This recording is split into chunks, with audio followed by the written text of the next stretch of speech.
share with you a pretty easy thing that you can do as a parent advocate to sort of help you advocate a little bit harder. It's plotting your child's diagnostic scores on a bell curve.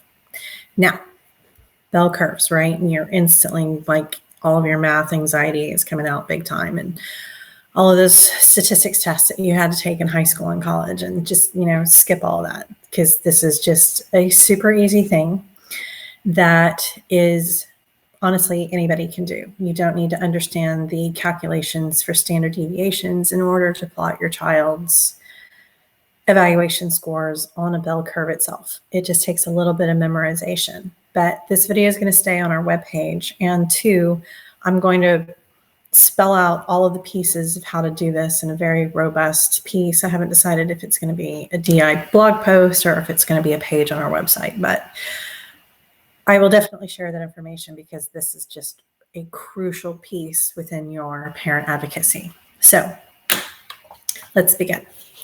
Somebody hands you an evaluation, whether it's a diagnostician, your school team, doesn't matter what it is.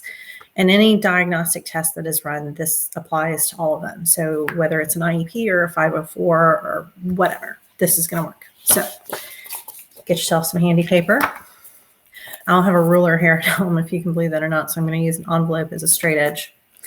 And I'm going to have fun. I'm going to do this in purple today. But I'm doing it in a pretty dark Sharpie colors because I'm going to like hold this up and show this to you. Peter Wright taught me how to do this. And it has been a major league piece for me. So, and no judgments now, I am the world's worst artist. So my bell curve is not going to be the perfectly shaped curve that it is supposed to be. And for all the statisticians out there, yeah, no criticizing, because I know that the curve represents the standard deviation. We're not caring about that. The point is where the plot lines are. So get your pen out. You can do this. You don't want to begin this at the bottom of your page because you want room to be able to write. So I'm going to do it about halfway across my page. So I'm not going to use my straight edge to freehand this first part, but got my paper. Here I go. So about, like I said, about halfway down the page, I'm going to write a straight line straight across the page. Just like that. Now here's where no critiquing my artistic ability comes into play, because I'm going to draw the curve. So you're going to start at one line. You're going to try to arch up at the middle of the page, and you come back down to the other line. Your curve and your line are not supposed to touch each other. So it's going to look like this.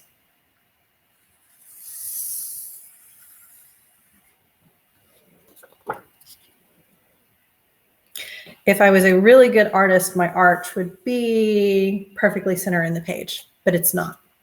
But like I said, the mathematical practices still hold. So now I'm going to take my straight edge, and at the peak of my curve, I'm going to draw a line from the top of my curve to my line, just like that. Why did I do that? Really good question. So glad you asked.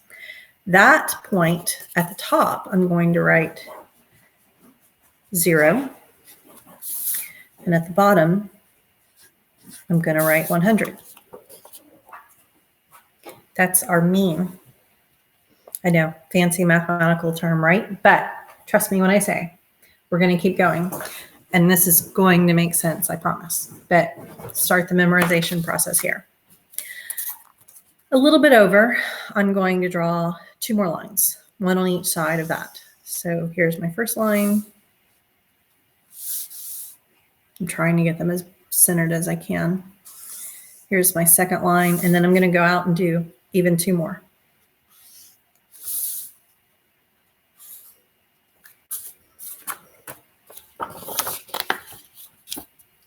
So this is kind of backwards to me, so it's a little bit hard to do this. So here's my first line, and then I drew that one and that one. Then I went a little bit further and drew that one, and I drew that one. Gosh, why did I do that? Well, let me show you. So don't get Sharpie all over my hands because it'll never come off hand because I'm wearing white. At the top of my curve, going to write the following numbers. I have fun doing this. It's really fun to do it in an IEP and a 504 meeting on the fly. Kind of an intimidating thing to do. Yeah.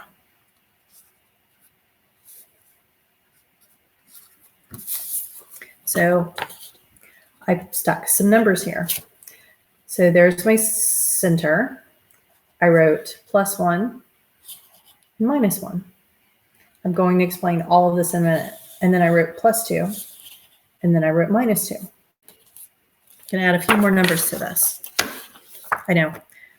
It's probably really getting confusing right now, but I promise this is just a bunch of lines on a piece of paper, and I'm going to explain this all here in a second.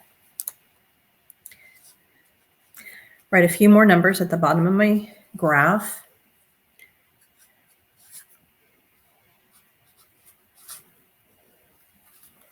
All right.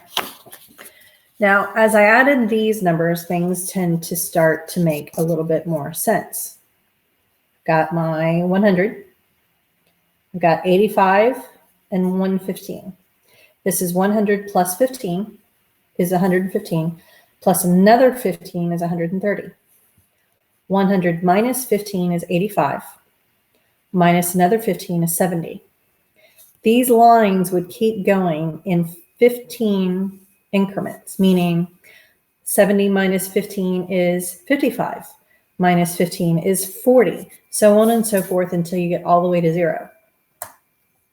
130 plus 15 is 145, plus 15 is 160, so on and so on. Now, why is this important? 100 is your mean, 100 is 0. Minus 15 is -1 standard deviations off of the mean. Plus is +1 standard deviation off the mean. What do I mean by that? We're going to talk about IQ for a second. An average IQ, according to Diagnostic scores, is anywhere from 85 to 115 on this bell curve. So I'm going to draw 2 more lines on my chart. And I let my straight edge slip a little bit. That was a mistake.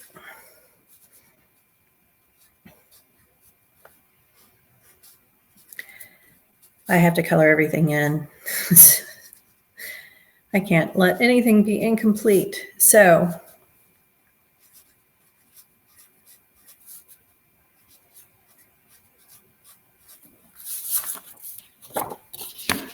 now, like I said, the camera is sort of backwards to me, so I struggle with this logistically a little bit. From 85 to 115, this from here to here is your average IQ according to the way these tests work. 68% of scores are going to fall into this range here. 34% are going to fall between 100 and 115.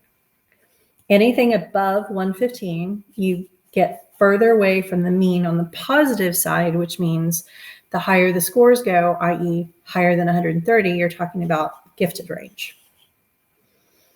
Diagnostically speaking, anything below 85 should really start to create a red flag. So that's sort of the roughest form of this bell curve that I can give you. I'm going to switch colors because I want things to sort of stand out a little bit. I'm going to switch to blue because I think blue will, no, I'm going to switch to red because I think red might stand out. So anyway, your child has an evaluation at their school. I'm going to pick some like random scores here to sort of give you an idea. The evaluation that you're going to be handed is going to have a couple of different types of scores on it. And what I mean by types of scores is it's either going to be labeled a standard score, a scaled score, a composite score, or even a percentile rank. Those are all related to each other, but they're different numbers. And you have to understand how those numbers relate to each other just in so much as you're going to see those on your test. They can all be converted very easily on Google. So if you have an evaluation that's full of composite scores, simply pull up your Google and translate them all to standard scores, because what we're going to plot here are only standard scores. So you can also look at aslde.edu, and you can also look at Wright's Law for conversion assistance as well. I know I'm using a lot of big words, but really try not to be overwhelmed by this at all. This was such an amazing thing. And I took statistics, and I hate algebra. I love statistics. So, when Peter Wright stood up and he started lecturing about how to do this bell curve, I was like in absolute hog heaven, because I was like, freedom, you're telling me everything that I need to know. So flipping through some random evaluations just to try to give you an idea of like what I'm talking about. So somebody hands you a whisk, a C-top, a GORT, whatever ABC acronym is used to describe that evaluation. Don't worry about the name of the evaluation. It all works the same way. But again, you want the standard score. That's what we're plotting here. Keep that in mind. So you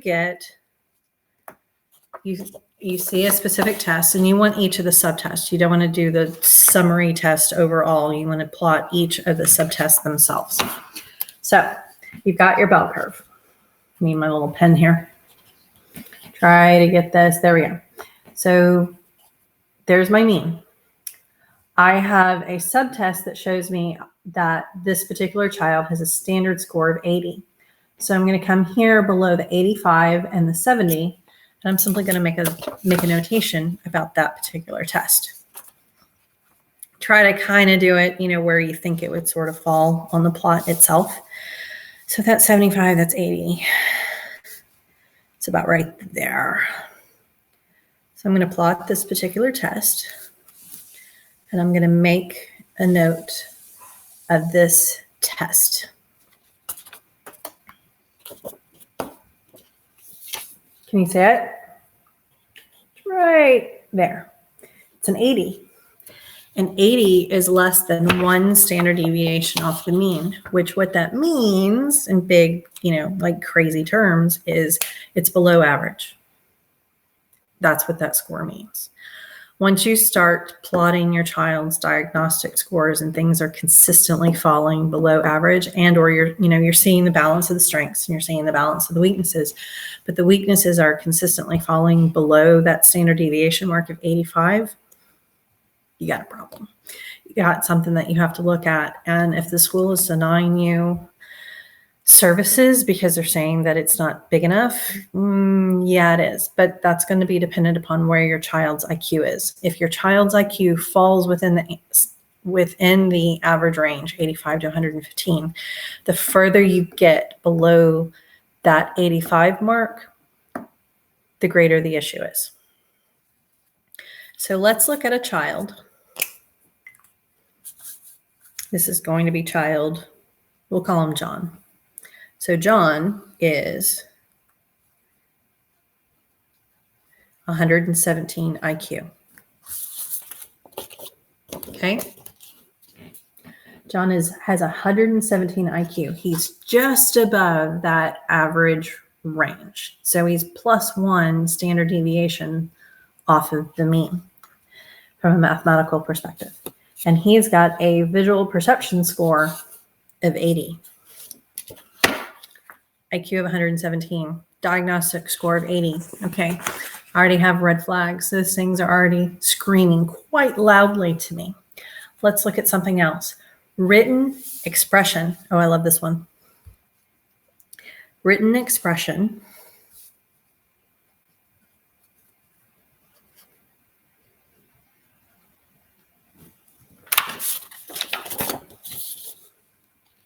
Can you see that?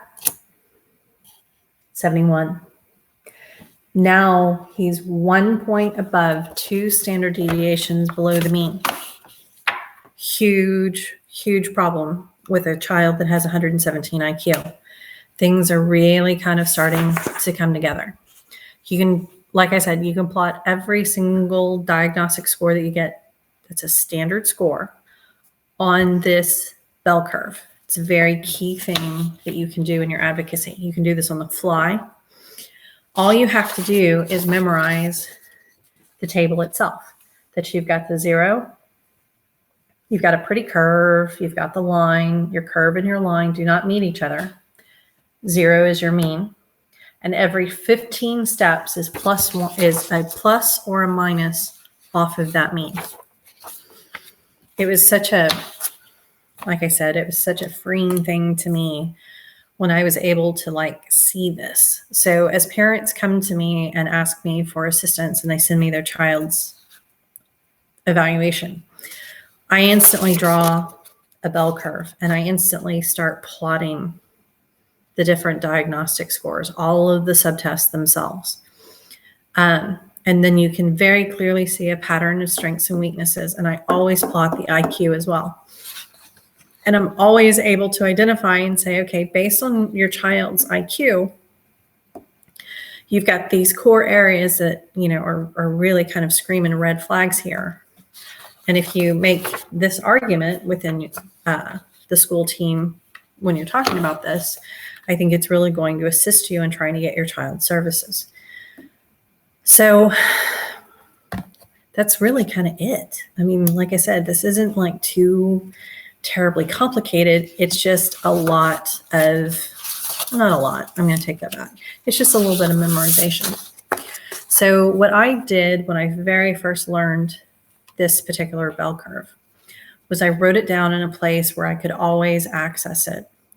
The first time I went to plot my child's diagnostic scores, I was at a place where I couldn't, I wasn't at school, but I wasn't at home either. And I reached out to a friend of mine that had been at that lecture to me. And I was like texting her like crazy going, please tell me you're at home. She's like, yes, I'm at home. I was like, please tell me you have that book handy. She goes, yes, I have the book handy. I was like, take a picture and text it to me.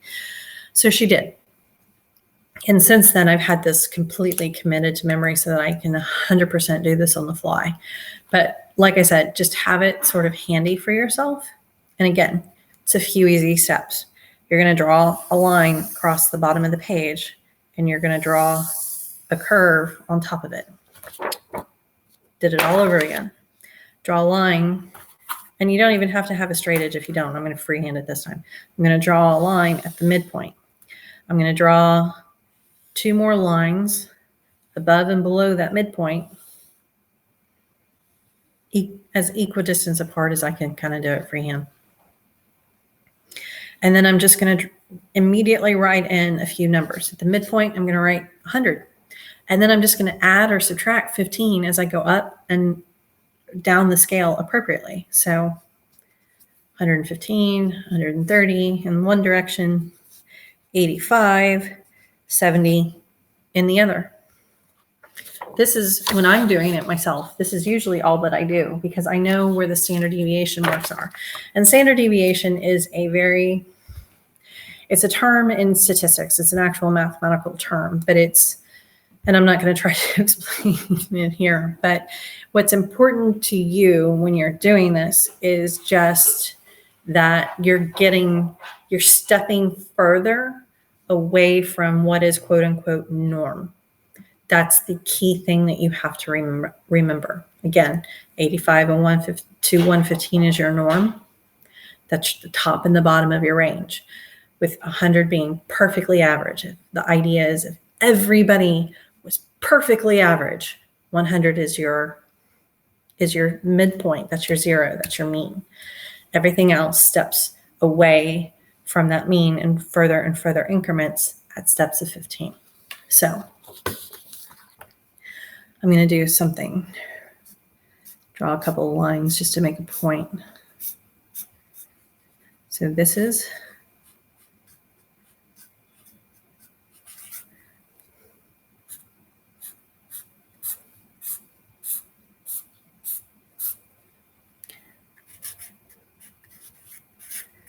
above average. This is below.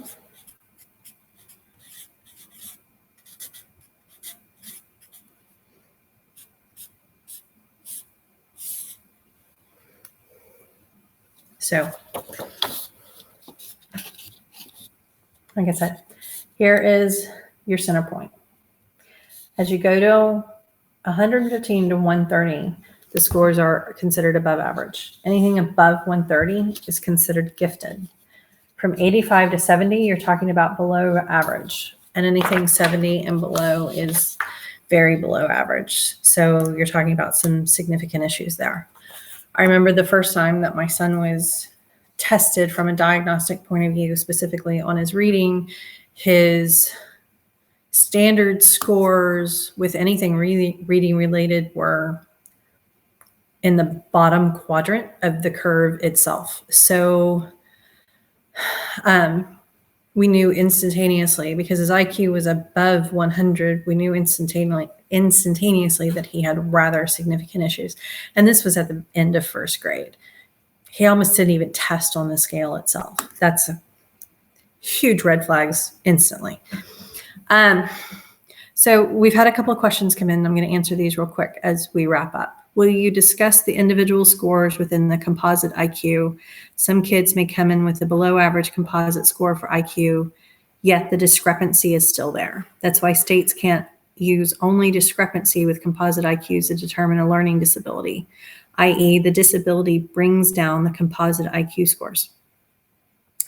I do want to answer that question, Lauren, but I wanted to sort of save IQ for a different session. One, because I wanted to really focus here in general on the bell curve itself, but two, I'm not the greatest person to talk about IQ scores because for myself, it's been kind of a struggle with something that I've specifically been trying to learn. I'm working on having a guest come on to the Dyslexia Initiative specifically.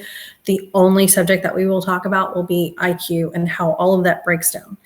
But I wanted to sort of try to break these up as well. And plus, I don't want to give misinformation because that's the last thing that I want to do here on the Dyslexia Initiative. But I love those points. You're absolutely right. And we need to be talking about that.